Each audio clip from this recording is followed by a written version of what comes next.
வெயிட்டை வந்து ஒரே நைட்டில் குறைக்கிறது ரொம்ப டேஞ்சரஸ். ஆனால் எல்லாரும் அதான் பண்ணிட்டு இருக்காங்க. இந்த மாதிரி பண்ணி 3 பேர் இறந்து கூட இருக்காங்க. சிறந்த MBBS கல்வி குறைந்த கட்டணம் வெளிநாட்டில் படிப்பு. கால் 8610891587. Q&Q Pharmacy தரமான மருந்து குறைவான விலையில். Save up to 70% on medicines.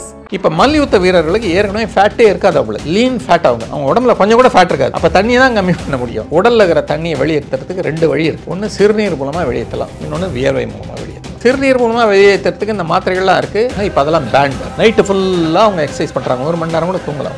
Cycling பண்ணுறாங்க, ட்ரெட்மில் பண்ணுறாங்க, வார்ம் க்ளோத்ஸ் போட்டு சோனா பாத் பண்ணுறாங்க. இப்படியெல்லாம் பண்ணி வெப்பம் பண்ணி உடலில் இருக்கிற தண்ணியெல்லாம் வெளியேற்றுறாங்க. வெளியேற்றி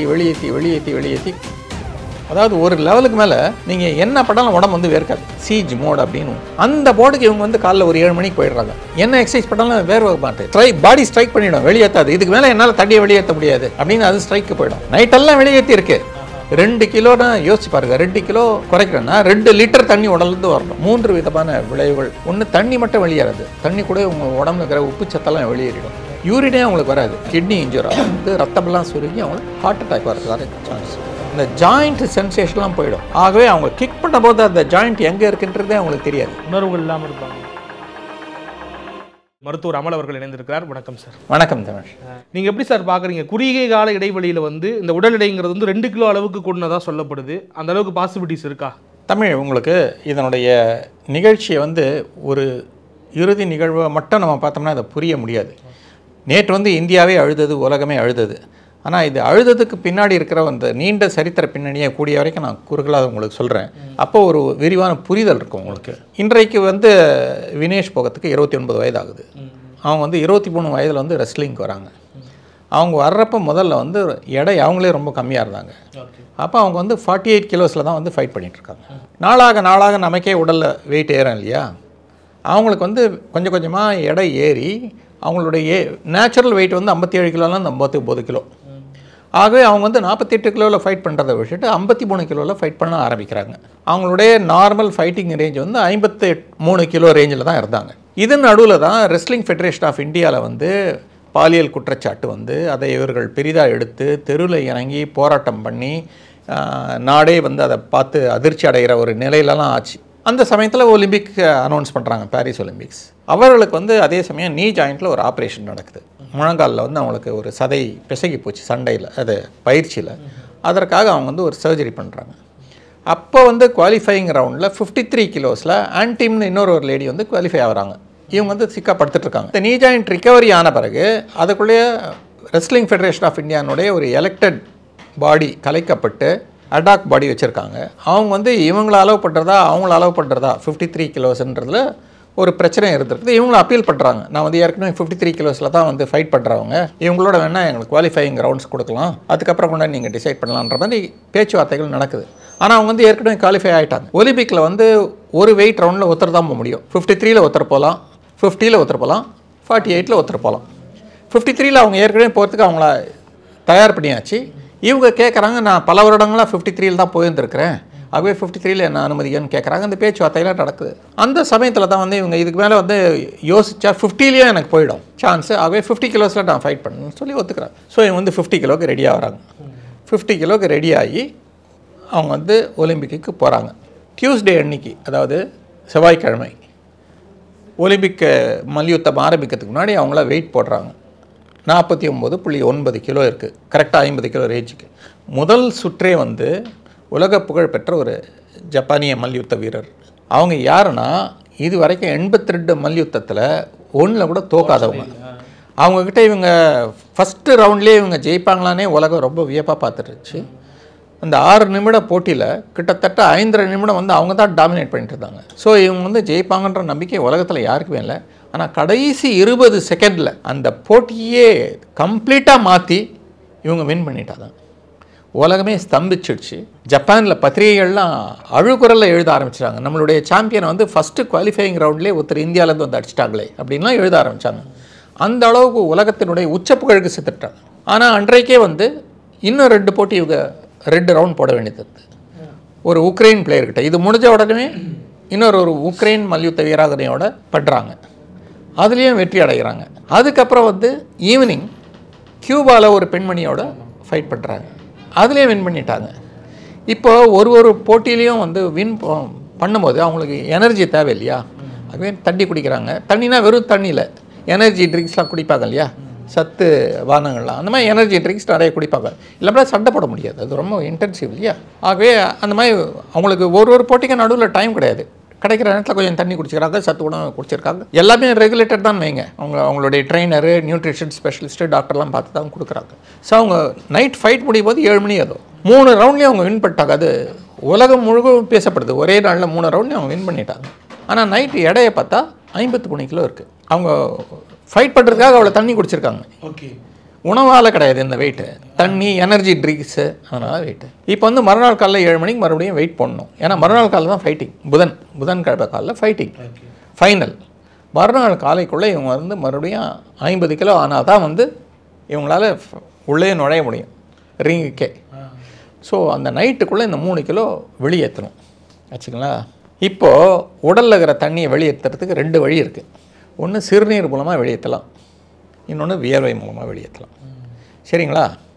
சிறுநீர் மூலமாக வெளியேற்றுறதுக்கு இந்த மாத்திரைகள்லாம் இருக்குது. ஒரு காலத்தில் அதெல்லாம் கொடுத்துட்டு இருந்தாங்க, இப்போ அதெல்லாம் பேண்ட், மாத்திரை கொடுக்க முடியாது. இப்போ வியர்வை மூலமாக தான் அதை வெளியேற்றுறோம். எப்படி வியர்வை வரும்? எக்ஸசைஸ் பண்ண தான் வரும். நைட்டு ஃபுல்லாக அவங்க எக்ஸசைஸ் பண்ணுறாங்க, 1 மணி நேரம் கூட தூங்கல. அவங்க சைக்கிளிங் பண்ணுறாங்க, ட்ரெட்மில் பண்ணுறாங்க, அப்புறம் உடம்பெல்லாம் வார்ம் க்ளோத்ஸ் போட்டு சோனா பாத் பண்ணுறாங்க. இப்படியெல்லாம் பண்ணி வெப்பம் பண்ணி உடலில் இருக்கிற தண்ணியெல்லாம் வெளியேற்றுறாங்க. வெளியேற்றி காலைல 7 மணிக்கு அவங்களால முடிஞ்ச எல்லா முயற்சியும் பண்ணிவிட்டு லாஸ்ட்டாக போய் அந்த வெயிட்டுக்கு அவங்க ஏறும்போது 100 கிராம் அதிகமாக இருக்குது. அதுக்காக என்ன பண்ணுறாங்க, அவங்களுடைய முடியெல்லாம் வெட்டி பார்க்குறாங்க, அதனாலேயாவது வெயிட் கம்மியாகுப்பாங்க. அப்போது சில கிராம் தான் கம்மியாச்சு தவிர 100 கிராம் தான் அதிகமாக காட்டுச்சு. ஸோ ஒலிம்பிக் ரூல் பிரகாரம் 1 கிராம் அதிகமாக இருந்தால் கூட அலோவ் பண்ண மாட்டாங்க. ஸோ இந்த 100 கிராம் அதிகமாக இருக்கிறதுனால அவங்கள டிஸ்குவாலிஃபை பண்ணிட்டாங்க. இதுதான் வந்து இதனுடைய பின்னணி. உலகம் முழுவதும் வந்து அந்த பர்டிகுலர் கேட்டகரி வெயிட்டுக்கு எப்போதுமே கொஞ்சம் 3-4 கிலோ அதிகமாக இருக்கிறவங்க தான் கம்ப்ளீட் பண்ணுவாங்க. ஒரு 50 கிலோக்கு வந்து எல்லாருமே 53 கிலோ 54 கிலோ இருக்கிறவங்க தான் கம்ப்ளீட் பண்ணுவாங்க. அந்த வெயிட் போடும்போது 50 கிலோக்கு கொண்டு வந்துடுவாங்க. வெயிட் போட்டு பிடிச்சோட இன்னும் கொஞ்சம் நல்லா சத்தாலாம் சாப்பிட்டுக்கிட்டு நார்மலாக போய் ஃபைட் பண்ணுவாங்க. இது உலகம் ஃபுல்லாக எல்லாரும் பண்ணுறது, அதை தான் இவங்களும் பண்ணாங்க. இப்போ இந்த வெயிட்டை வந்து ஒரே நைட்டில் குறைக்கிறது வந்து அது ரொம்ப டேஞ்சரஸ். ஆனால் எல்லாரும் அதை தான் பண்ணிகிட்டு இருக்காங்க. இந்த மாதிரி பண்ணி 3 பேர் இறந்து கூட இருக்காங்க. இந்த மாதிரி ரேப்பிடாக நீங்கள் வெயிட்டை குறைக்கும் போது ரேப்பிட் வாட்டர் லாஸ் பண்ணுவாங்க, RWS. 3 விதமான விளைவுகள் வரும். ஒன்று தண்ணி மட்டும் வெளியேறாது, தண்ணி கூட உங்கள் உடம்புல இருக்கிற உப்பு சத்தெல்லாம் வெளியேறிடும். யூரினே அவங்களுக்கு வராது. அதனால் ஒன்று வந்து கிட்னி இன்ஜூர் ஆகும். 2வது இவ்வளோ தண்ணி உடல்லேருந்து வரும்போது ரத்தமெல்லாம் சுருங்கி அவங்களுக்கு ஹார்ட் அட்டாக் வரதுக்கான சான்ஸ்.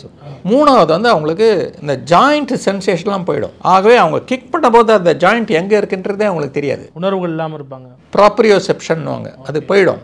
ஆகவே அவங்களால நிற்கிறதே கஷ்டம், அந்த ஃபைட்டிங் ரிங்கில் சண்டை போடுறது கஷ்டம், கரெக்டாக எய்ம் பண்ணி அடிக்கிறதுலாம் கஷ்டம், ப்ளஸ் பார்வையெல்லாம் மங்கிடும், உடம்புல எலக்ட்ரோலைட்ஸ்லாம் போயிடும். ஆனால் இயற்கையில் வந்து ஒன்று இருக்குது. அதாவது நாங்கள் என்ன சொல்லுவோன்னா சீஜ் மோட்னும்.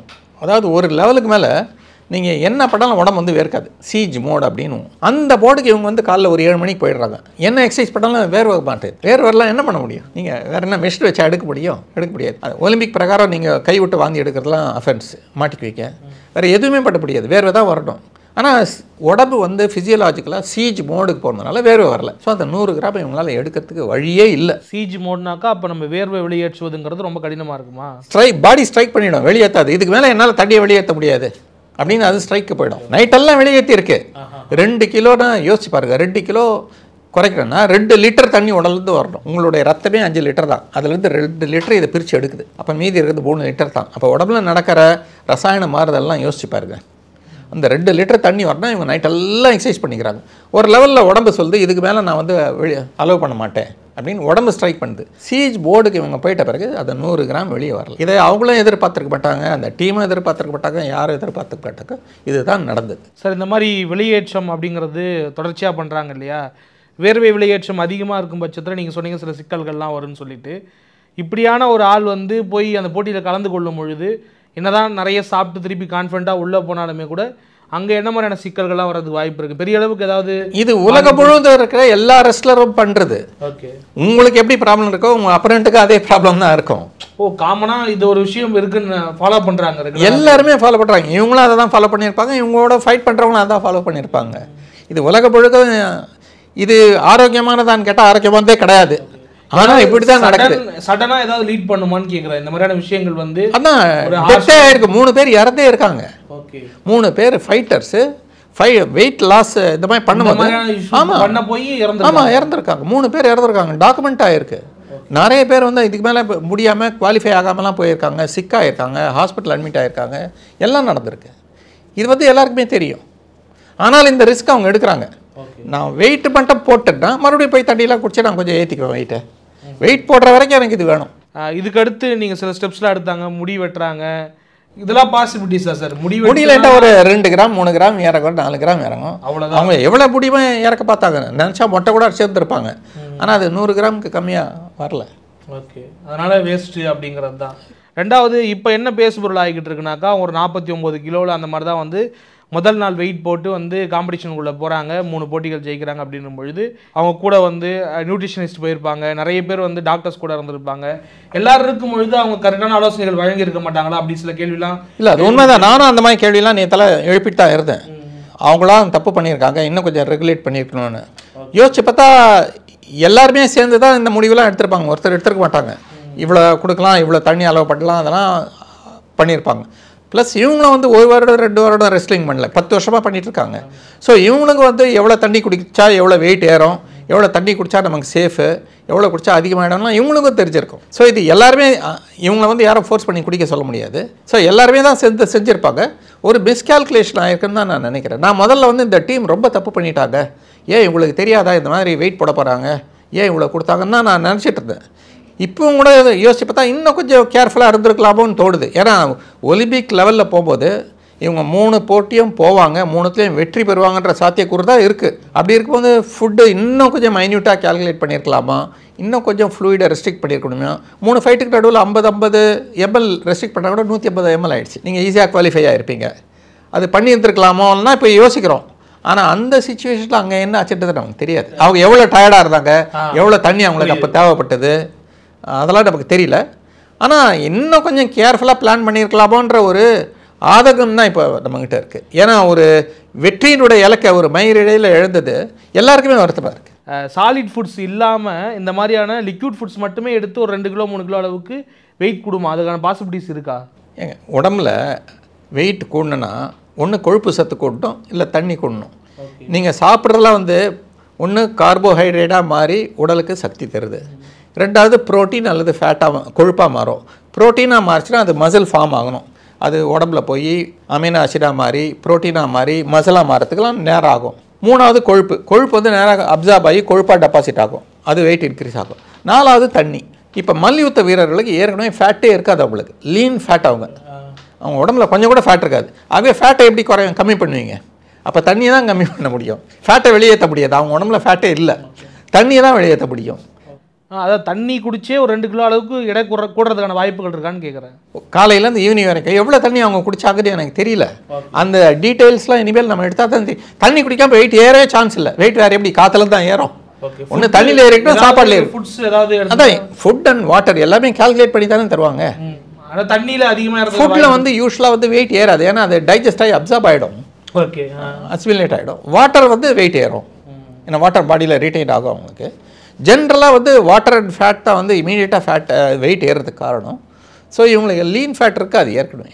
நீங்கள் ஒரு டாக்டரா சார் எப்படி நினைக்கிறீங்க இந்த மாதிரியான ஆட்கள் வந்து தங்களுடைய உடல் எடையை வந்து எப்படி பராமரிச்சுக்கணும்? இப்போ இந்த மாதிரியான வெயிட் கேட்டகரி உள்ள போகிறாங்க அப்படின்னாக்கா என்ன மாதிரியான ஃபுட்ஸ் வந்து எவ்வளோ இடைவெளிக்குள்ளே தங்களுடைய வெயிட்டை பார்த்துக்கணும்னு நினைக்கிறீங்க நீங்கள்? ஒரு 50 kg கேட்டகரியில் போட்டி போடுறாங்க அப்படின்னாக்கா ஒரு 47, 46 அந்த மாதிரிங்கிறதுக்கு வந்து கரெக்டாக இருக்கும் அப்படின்னு தோணுது அவங்களுக்கு? உலகம் முழுவதும் எல்லா ஸ்போர்ட்ஸுமே வந்து நம்மளால் நார்மல் ஆள்களால் பண்ண முடியாது அந்த லெவலில். அதுக்கான ஸ்பெஷல் டெடிகேஷன் தேவை, ஸ்பெஷல் ஃபுட்டு தேவை, ஸ்பெஷல் ட்ரைனிங் தேவை, ஸ்பெஷல் ரெஸ்டெல்லாம் தேவை.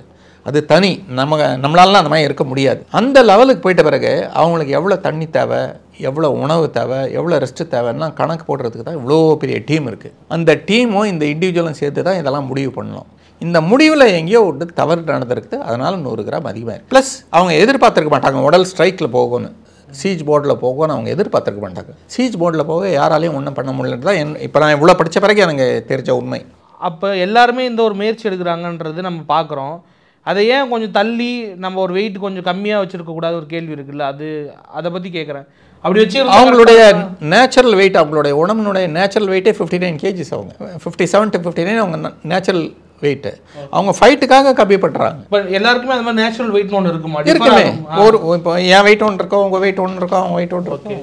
அவங்களுக்கு ஒரு நேச்சுரல் வெயிட், ஒரு பாடிக்கு தேவையான நேச்சுரல் வெயிட் இருக்கு இல்லையா, அது 50க்கு கம்மி பண்ணால் கூட 2 நாள் போய் வெளியே சாப்பிட்டாங்கன்னா வெயிட் டக்குன்னு ஏறிடும் அவங்களுக்குலாம். எனக்கு இதில் இருந்து ஒரு கேள்வி, உங்களுடைய பொது கண்ணோட்டத்துன்னு சொல்லுங்கள். என்னன்னாக்கா ஒரு பர்சனாக நம்ம இருக்கோம் அப்படின்னாக்கா ஃபிசிக்கல் ஹெல்த் எவ்வளோ முக்கியமோ மென்டல் ஹெல்த் அந்தளவுக்கு ரொம்ப முக்கியம் இல்லையா? ஒரு ஸ்போர்ட்ஸ் பர்சன் பொழுது ரொம்ப கான்சன்ட்ரேட்டடாக ஒரு விஷயத்தை நோக்கி நகர வேண்டியது இருக்குது. அப்போ நீங்கள் சொன்ன மாதிரியே இவங்க இந்த ஓராண்டு பல்வேறு சிக்கல்களை சந்தித்து வந்துருக்காங்க, face to so many of struggles அப்படின்னும் பொழுது ஒரு ஸ்போர்ட்ஸ் பர்சனாலிட்டிக்கு மென்டல் ஹெல்த் எவ்வளோ முக்கியம் அப்படிங்கிறத உங்களுடைய மருத்துவ கண்ணோட்டத்தில் சொல்லுங்கள் சார். மென்டல் ஹெல்த் ஸ்ட்ராங்காக இல்லாமல் யாருமே ஸ்போர்ட்ஸ்க்கு வரவே முடியாது. ஏன்னா ஸ்போர்ட்ஸுன்றதில் வந்து ரொம்ப ரொம்ப டிசிப்ளின் தேவை. தூங்குறதுலேருந்து சாப்பிட்றதுலேருந்து அவங்க போடுற உடையிலேருந்து தினமும் பண்ணுற பயிற்சியிலேருந்து அது ஒரு மெஷின் மாதிரி லைஃப். அதுக்கான மன உறுதியும் திறனும் இல்லைன்னா அதை போகவே முடியாது. போனால் தோல்வி தான் ஏற்படும். அதில் உறுதி இருக்கிறவங்க தான் ஒலிம்பிக் வரைக்கும் வராங்க. இவங்களாம் வந்து எக்ஸ்ட்ராடினரி ஹியூமன் பீயிங்ஸ். இவங்களை நீங்கள் நார்மல் ஹியூமன் பீயிங் மாதிரியே பார்க்க முடியாது. அந்த அளவு மனத்திறட்டு உள்ளவங்கன்னா இவங்கள மட்டும் நான் சொல்ல, ஒலிம்பிக்கில் போகிற அந்த வீரர்கள் அத்தனை பேருமே அந்த லெவலில் தான் இருப்பாங்க. பல வருடங்களாக ப்ராக்டிஸ், ஒரு நாள் 2 நாளில் சில மேட்ச்சில் தோப்பாங்க, மறுபடியும் ஜெயிப்பாங்க, மறுபடியும் தோப்பாங்க, மறுபடியும் ஜெயிப்பாங்க. எல்லாத்தையும் ஒரே மாதிரி பார்க்கணும். அப்செட் ஆகி வீட்டில் உட்காந்துடக்கூடாது. அதுக்கு எவ்வளோ மாதிரி ஒரு மனோத்திறம் வேண்டும். நம்மளாம் ஒரு சப்ஜெக்டில் ஒரு சப்ஜெக்ட் ஃபெயில் ஆகி அரியர் வச்சாலுமே நமக்கு எப்படி ஆகிடுது. பட் அவங்களாம் அந்த லெவலில் அந்த மாதிரி ஒரு கடுமையான மனத்திறப்பு இருக்கவங்க தான் அந்த லெவலுக்கு வர முடியும். நிறைய தகவல்களை பகிர்ந்து கொண்டீங்க, ரொம்ப நன்றி சார். நன்றி.